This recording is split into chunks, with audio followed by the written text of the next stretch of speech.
पश्चिम बंगाल के कोलकाता में बुधवार सुबह एक होटल में भयानक आग लग गई। आग इतनी तेजी से फैली कि कई लोग होटल के अंदर फंस गए। इस होटल में कम से कम 9 लोगों की मौत हुई है, जबकि 6 लोग घायल बताए गए हैं। दमकल की कई गाड़ियां मौके पर पहुंची और काफी मशक्कत के बाद आग पर काबू पाया गया। आग लगने की असली वजह की जांच की जा रही है। समाजवादी पार्टी के नेता आजम खान से जुड़े करीब 10 ठिकानों पर ईडी ने छापेमारी की है। कार्रवाई उत्तर प्रदेश के रामपुर, सहारनपुर के अलावा दिल्ली में भी हुई। ये मामला जौहर ट्रस्ट और उससे जुड़े पैसों की जांच से बताया जा रहा है। कार्रवाई के बाद उत्तर प्रदेश की राजनीति में हलचल तेज हो गई है। दिल्ली के पूर्व मुख्यमंत्री और आम आदमी पार्टी के नेता सत्येंद्र जैन को एंटी करप्शन ब्रांच ने गिरफ्तार किया है। मामला दिल्ली जल बोर्ड के काम में कथित गड़बड़ी से जुड़ा है। इस मामले में कुल 6 लोगों की गिरफ्तारी की खबर है। गिरफ्तारी के बाद इस मामले को लेकर दिल्ली की राजनीति में बयानबाजी तेज हो गई है।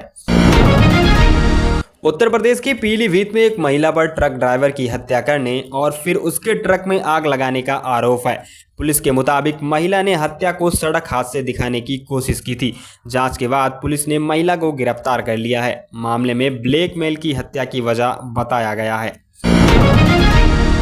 भारत अपनी ज़रूरत का बड़ा हिस्सा क्रूड ऑयल विदेश से खरीदता है, इसलिए इंटरनेशनल मार्केट में तेल महंगा होने पर भारत का इंपोर्ट बिल बढ़ता है। इसका असर रुपए और इकोनॉमी पर पड़ सकता है। अगर क्रूड ऑयल की कीमत लंबे समय तक ऊंची रहती है तो ट्रांसपोर्टेशन और प्रोडक्शन कॉस्ट पर भी दबाव पड़ सकता है।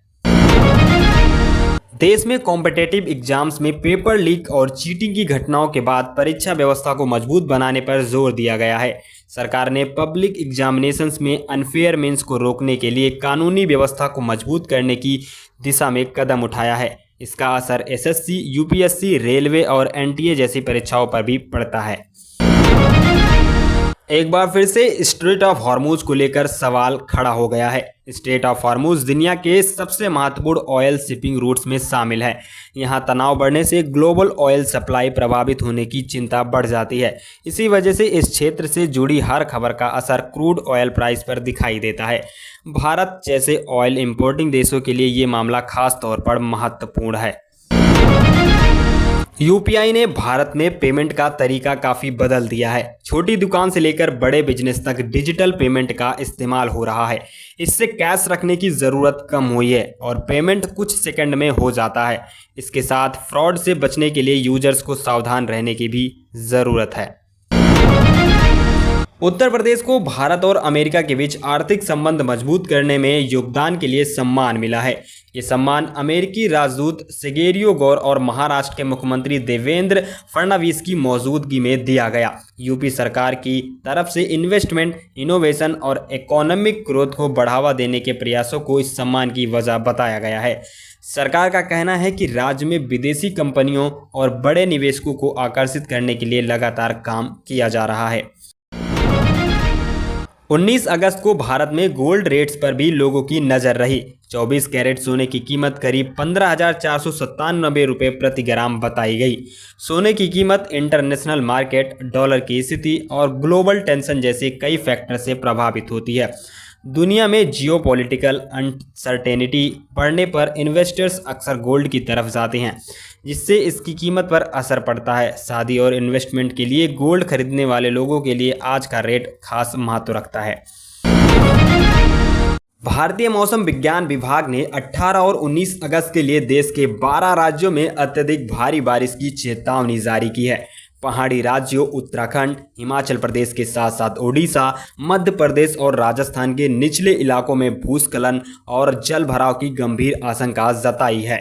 प्रशासन ने संवेदनशील इलाकों में एहतियातन एनडीआरएफ की टीमों को तैनात कर दिया है और लोगों को अनावश्यक यात्रा करने की सलाह दी है। वैश्विक बाजार में क्रूड ऑयल यानी कच्चे तेल की दरें घटकर बीते कुछ महीनों के निचले स्तर पर पहुंच गई है।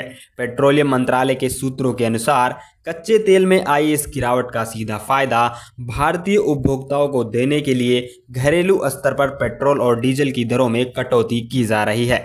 माना जा रहा है कि केंद्र सरकार जल्द ही आम जनता को ईंधन की कीमतों में राहत का तोहफा दे सकती है। आगामी त्योहारों रक्षाबंधन और गणेश चतुर्थी के दौरान यात्रियों की भारी भीड़ को देखते हुए भारतीय रेलवे ने आज 150 से अधिक अतिरिक्त स्पेशल ट्रेनें चलाने की घोषणा की है। उत्तर प्रदेश, बिहार, महाराष्ट्र और पश्चिम बंगाल के प्रमुख रूटों पर चलने वाली इन ट्रेनों में तत्काल कोटा और अतिरिक्त बोगियां जोड़ी जा रही हैं ताकि यात्रियों को कंफर्म सीट मिल सके और स्टेशनों पर भीड़ को नियंत्रित किया जा सके। गृह मंत्रालय के अंतर्गत काम करने वाले साइबर क्राइम कोऑर्डिनेशन सेंटर ने देशवासियों के लिए डिजिटल अरेस्ट स्कैम से बचने के लिए एक नया सुरक्षा परामर्श जारी किया है। जारी दिशा निर्देश में साफ किया गया है कि सीबीआई, ईडी, नारकोटिक्स या पुलिस जैसी कोई भी कानूनी एजेंसी किसी भी नागरिक को व्हाट्सएप या स्काइप पर वीडियो कॉल करके गिरफ्तार नहीं करती है। ऐसी फर्जी कॉल्स आने पर सीधे 1930 नंबर पर शिकायत दर्ज कराने को कहा गया है। केंद्रीय नवीन एवं नवीनीकरण ऊर्जा मंत्रालय ने घोषणा की है कि प्रधानमंत्री सूर्य घर मुफ्त बिजली योजना के तहत देश भर में 50 लाख से अधिक परिवारों ने छतों पर सोलर पैनल लगाने के लिए पंजीकरण करा लिया है। सरकार का लक्ष्य इस योजना के माध्यम से गरीब और मध्यम वर्गीय परिवारों को 300 यूनिट मुफ्त बिजली प्रदान करना और उनका बिजली बिल शून्य करना है। बांग्लादेश में हालिया राजनीतिक बदलाव और अल्पसंख्यकों की सुरक्षा से जुड़ी चिंताओं के बीच भारतीय विदेश मंत्रालय ने आज प्रेस वार्ता में अपनी प्रतिक्रिया दी। भारत ने साफ कहा है कि वो बांग्लादेश में शांति, स्थिरता और वहां के नागरिकों व उनके पूजा स्थलों की सुरक्षा को लेकर प्रतिबद्ध है और दोनों देशों के कूटनीति रिश्ते आपसी हितों के आधार पर आगे बढ़ेंगे।